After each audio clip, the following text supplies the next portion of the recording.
Won Oscar nominations for his roles in Midnight Express, The Elephant Man. He also appeared in the Harry Potter series and was lauded for outstanding performances in both Hollywood films and on British TV. Nick Hine looks back at his life, career which spans 6 decades. Everything seemed to come to a head today.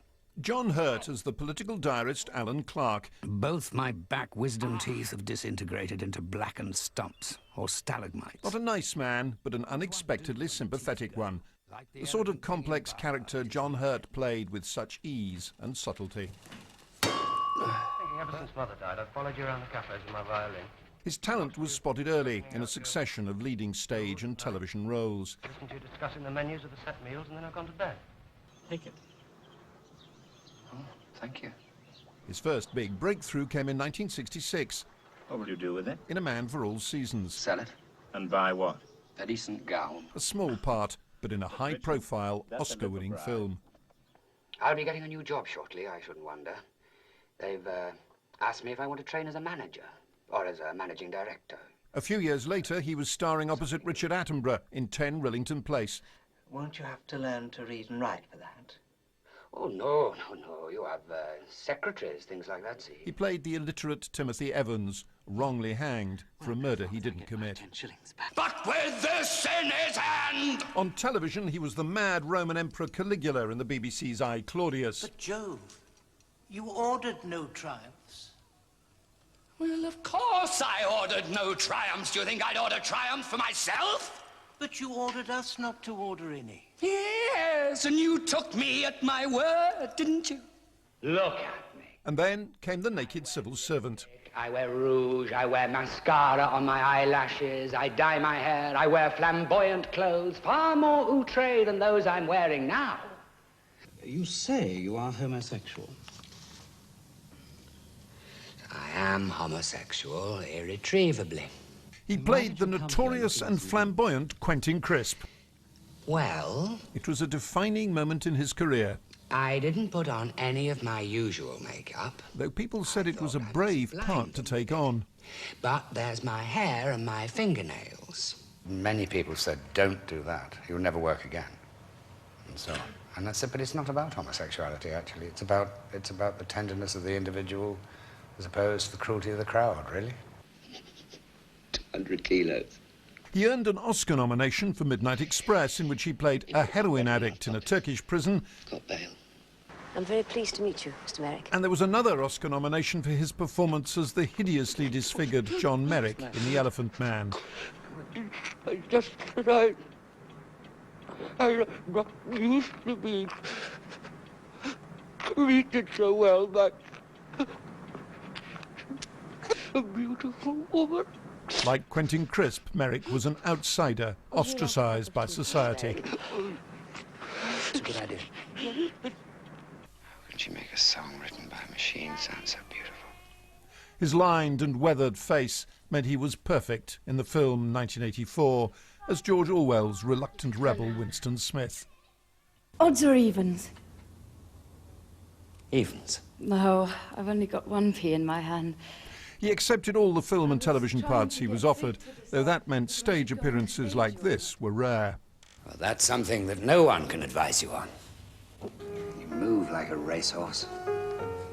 You walk like a derby winner. He remained in demand as the years passed. He played Stephen Ward, society schemer and later victim of the Profumo affair in Scandal. I could do wonders with you, little baby. You're my future selves. Yes! Late in his career, he made a guest appearance in Doctor Who. Why are you pointing your screwdrivers like that? They noticed his distinctive voice, once described as a mixture of honey and acid. Phil, loving the posh, gravelly things. Very convincing. To treat your corns, I will... Few actors were busier, almost 200 screen roles alone. Few actors were as reliably and engagingly watchable. Well, the screenwriter and executive editor of Variety magazine, Stephen Gaydos, told me how he would remember John Hurt. Well, I think the sadness is universal because I'm sure he was loved in every corner of the earth. 205 credits between film and TV. He liked to work. A director once told me there are two kinds of actors, those who hate acting and those who love acting. John Hurt was the latter. And we know him through his many varied roles, but I understand that you had a certain dinner with him. Just tell us about the man, his character. Well, he was the quintessential English gentleman, you know, when I met with him about 15 years ago. Of course, it was, you know, a joyful thing for me to be able to sit down and have a conversation with someone I admired as a great artist. And he was just a very humble, decent fellow. He did recall his early days and reminded me, you know, John's first credit is 1962. And he was in A Man for All Seasons with Paul Scofield in '66. You know, most people know him from probably '79 on, from Alien. But, you know, he started so early, and he was part of a pretty rabble-raising group of actors in the UK who liked to drink and have fun. And a lot of them did not make it to the extent of life that he did. But just an incredible gentleman, and in looking over his filmography, he starts reminding me so many great directors he's worked with. And one last point, his work right up to today was so fantastically rich with great directors. Little movies that you'll find, not the big blockbusters that like Alien that he was known for, but he made a movie just a couple of years ago called Only Lovers Left Alive for Jim Jarmusch. And here's another thing that's sort of a jewel for us. He just played Neville Chamberlain in a movie with Gary Oldman that hasn't come out yet.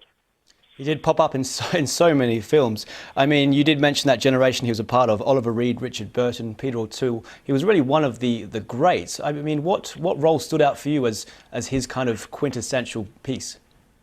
Well, you know, he was not afraid to tackle big characters. So Quentin Crisp, I think, was a true breakthrough about 13 years after he started. He played Quentin Crisp in The Naked Civil Servant for British TV.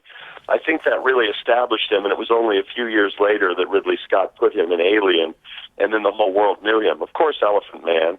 I'm sort of an auteurist, to use a pretentious word. So I like the fact that he was in Osterman Weekend for Sam Peckinpah. I love his work in Heaven's Gate for Michael Cimino. There's no coincidence that great directors with great visions used John Hurt, because he never let him down. You know, he was always, you can't find a bad John Hurt performance for my money. He had such a iconic face and I guess voice as well, which lended itself for being a bad guy and also a good guy in films. Yeah, you know, he had this softness and this tenderness. He was in a John Huston movie very early on that is just really comic and wonderful, and he plays a very naive youth called Sinful Davy, a little bit of an obscurity. But then, like I said, he can go and play Caligula, and he can play absolute villains. He worked wonderfully in spy films. It wasn't that long ago he did the sort of remake of Tinker Tailor Soldier Spy. You know, there was something opaque and mysterious about him, but he wasn't guarded. You know, the quality of John Hurt was he was mysterious and he was sort of elusive, but he was accessible. That's the mark of a great actor. You know, he had that, as you say, that very distinctive look. He was always John Hurt, but he was never the same guy in two movies. That was Stephen Gaydos from Variety magazine talking to me about the life and work of John Hurt.